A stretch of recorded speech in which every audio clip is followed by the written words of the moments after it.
So the sage has finally decided to bloom again after our horrible freeze. I had to actually dig one of them out to save the rosemary because it was getting dwarfed by all the sage. Ooh, and the wind has decided to blow. Let me change angle.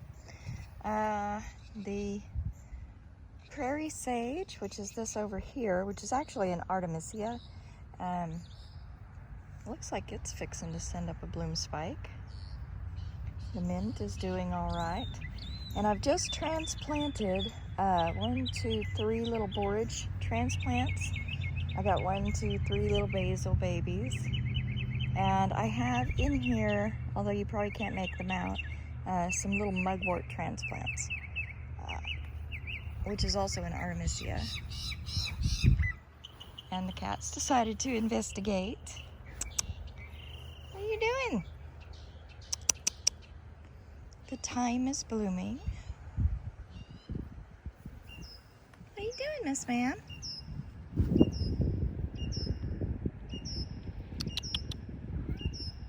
Santana.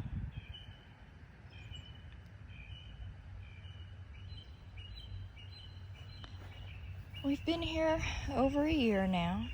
We're starting our second season, and she's finally starting to get the idea that this is her domain, for sure, for real.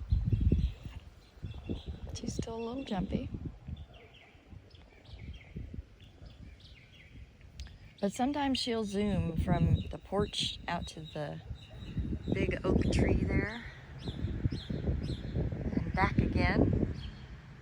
Sometimes she'll climb halfway up and jump off.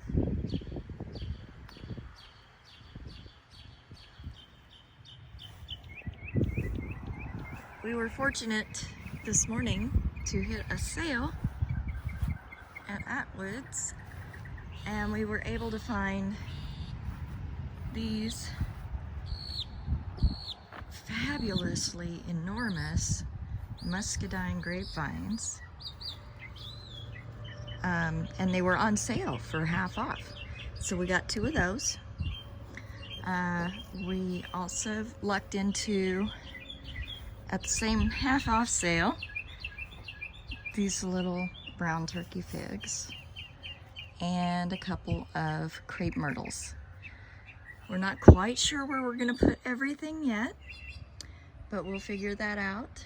And these will be some lovely perennial additions to our landscape. And 2 out of 3 are edibles, so mostly edible additions. But the flowers on the crepe myrtles will be a nice kind of a deep red color. Let me show you. I don't know if the video will do it justice, but isn't that neat? I love this red.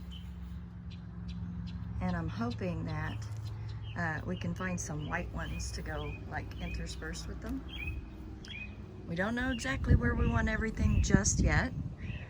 Support has to be built for the grapes, of course, but that will give us 2 grape varieties, Muscadine and Concord, and some nice foundational plants.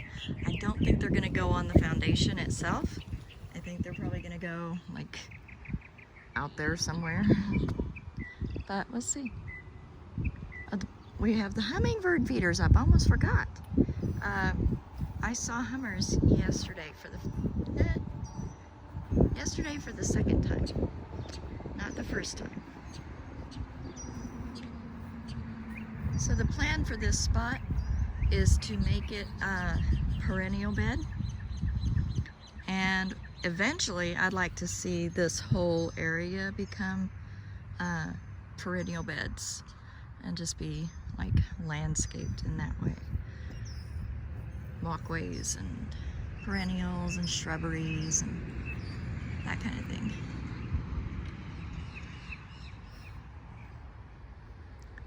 There is the infamous Highway 33. infamous, at least in these videos, because noise. But over here along the horse pasture,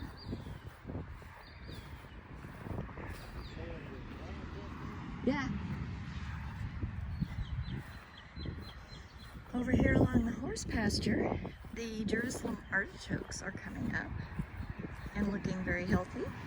We were afraid we'd lost them there for a little while, but they are not only very healthy, but they seem to have put out new plants and spread a little bit, which is exactly what we were hoping they would do.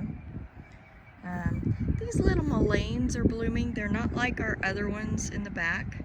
The other ones in the back are like, one of them is 8 foot tall. So these are much smaller, but still doing all right. They're blooming. And this clover patch we have left because not only is it full of beautiful white clover, which the bees love, but also it is full of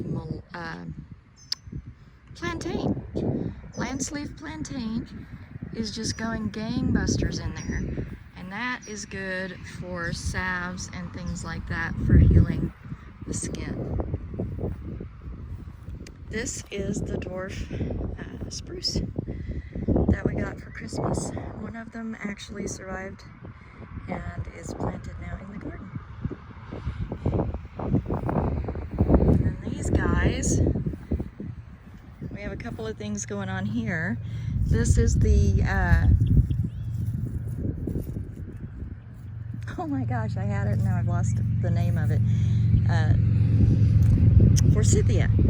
This is the forsythias that we planted last fall. Or,